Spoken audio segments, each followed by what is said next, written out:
ជំរាបសួរបងប្អូនអ៊ំពូមីងទាំងអស់គ្នាថ្ងៃនេះខ្ញុំមកតនៃវីដេអូរបស់យើងពាក់ព័ន្ធទៅនឹងការប្រើប្រាស់ជីកំប៉ុស្តទឹកសរីរាង្គប្រភេទជីត្រីផ្អាប់តើរយៈពេលនៃជីយើងកាច់ហើយយើងយកទៅប្រើប្រាស់ដោយរបៀបណាបងប្អូនមកតាមដាននៅក្នុងវីដេអូនេះទាំងអស់គ្នាសម្រាប់បងប្អូនដែលបានតាមដានវីដេអូរបស់ខ្ញុំកាលពីម្សិលមិញគឺខ្ញុំចេញលើផេករៀនដាំហ្នឹងគឺយើងបង្ហាញពីការផលិតរួចហើយអញ្ចឹងវីដេអូនេះយើងផ្ដោតទៅលើការប្រើប្រាស់ម្ដងអញ្ចឹងបន្ទាប់ពីយើងបានផ្អាប់ជីរបស់យើងពេលដែលយើងដាក់ទឹកហើយបាទរយៈពេល1ខែក្រោយគឺយើងអាចយកជីនេះយកមកប្រើប្រាស់ហើយបើសិនជាបងប្អូនចង់ទុកសម្រាប់ប្របែកធ្វើមេជីប្របែកយើងអាចទុករយៈពេល3ខែទៅ6ខែអាយុវាតាំងពីចាប់ផ្ដើមធ្វើ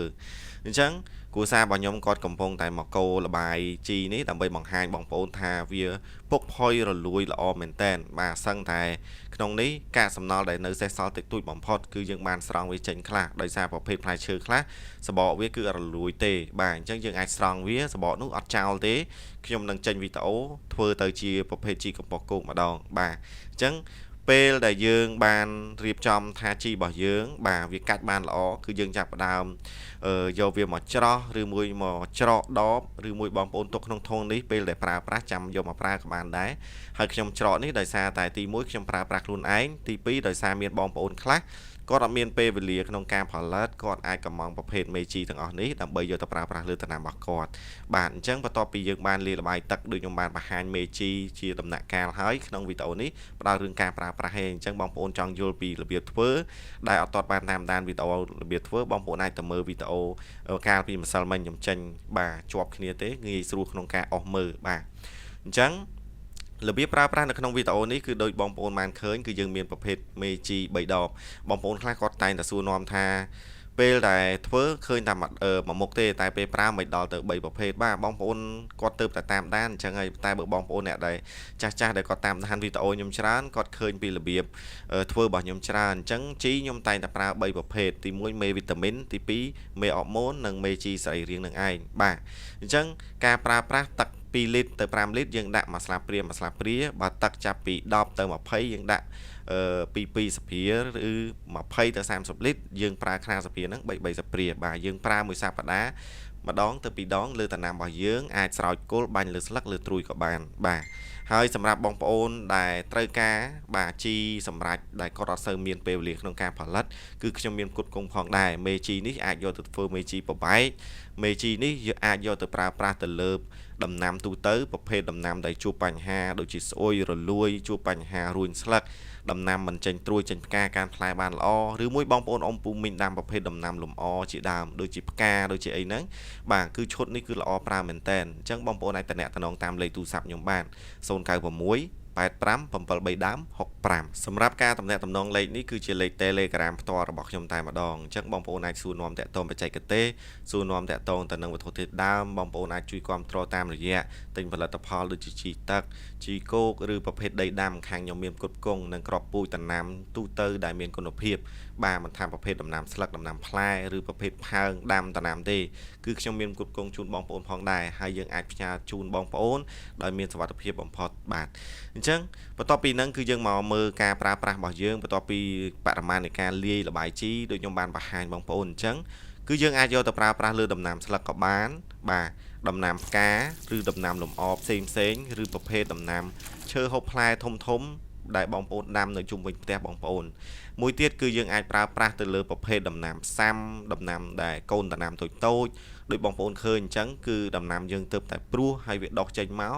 ប្រភេទដំណាំផ្សាំនានាដែលយើងកាត់មែកផ្សាំអីហ្នឹងគឺឈុតនេះគឺល្អធ្វើឲ្យវាចាប់ឬបានល្អចេញត្រួយលាស់ត្រួយលឿនរហ័សបានស្រស់គ្នាល្អមែនទែនដោយដែលបងប្អូនបានឃើញក្នុងវីដេអូមួយនេះដូច្នេះសម្រាប់ការប្រើប្រាស់បងប្អូនដឹងហើយគឺទី1យើងអាចប្រើទូទៅតែម្ដងប្រភេទជីរបស់យើងកម្រិតនៃការប្រើខ្ញុំលម្អិតដល់បងប្អូនអីអញ្ចឹងមិនថាបងប្អូនប្រើប្រភេទធុងទឹកស្រោចលក្ខណៈធម្មតាឬបងប្អូនប្រើធុងបាញ់ជីបរិមាណទឹករបស់បងប្អូន2ទៅ5លីត្រយើងដាក់មួយស្លាបព្រាទៅបាទធុងទឹករបស់យើងក្នុងចន្លោះពី10ទៅ20លីត្រយើងដាក់ពី2ស្លាបព្រា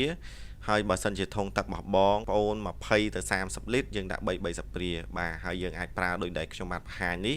ប្រភេទម្ទេសត្រប់ពេញប៉ោះដែលរួញស្លឹកបងប្អូនណាដែលជួបបញ្ហាហ្នឹងគឺប្រើជីប្រភេទហ្នឹងបានអញ្ចឹងបងប្អូន ចង់យល់ពីរបៀបផលិតបងប្អូនអាចទៅមើលវីដេអូមុនហើយរបៀបប្រើប្រាស់បងប្អូនមកមើលនៅក្នុងវីដេអូមួយនេះដោយសារវីដេអូវាវែងអញ្ចឹងយើងចងក្រងជា2ផ្នែកនៅក្នុងការងាយស្រួលនៅក្នុងការមើលតែម្ដងបាទអញ្ចឹងគ្រូសារបស់ខ្ញុំកំពុងតែបាញ់ដើម្បីបង្ហាញបងប្អូនហើយមកទេសនេះ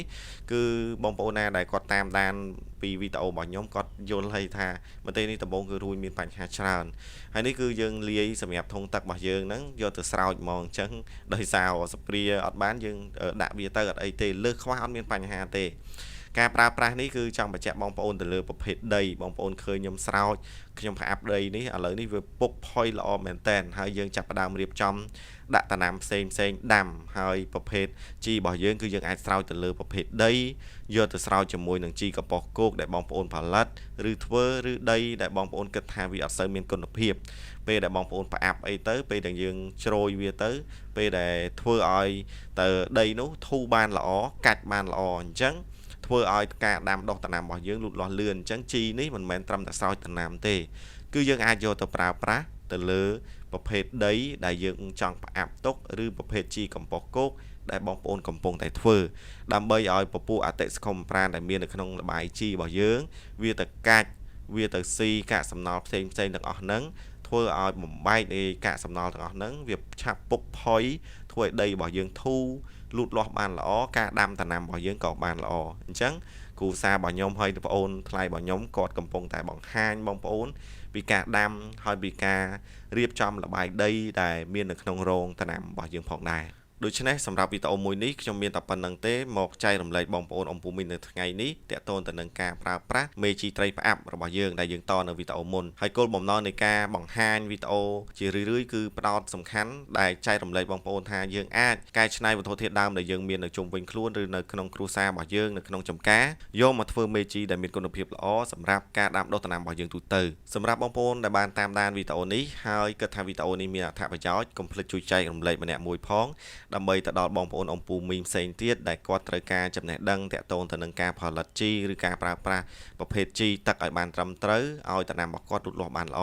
ដូច្នេះខ្ញុំបាទប៊ុនថាមានតែប៉ុណ្្នឹងទេនៅក្នុងវីដេអូមួយនេះហើយសង្ឃឹមថាបងប្អូនទទួលបានចំណេះដឹងមួយនេះហើយមានចម្ងល់បងប្អូនអាចតាក់ទងមកតាមលេខទូរស័ព្ទរបស់ខ្ញុំជាលេខ Telegram របស់ខ្ញុំផ្ទាល់តែម្ដងខ្ញុំបាទប៊ុនថាសូមអរគុណសម្រាប់ការតាមដានបងប្អូនពីដើមរហូតមកដល់ចប់រងចាំវីដេអូជាបន្តទៀតបាទ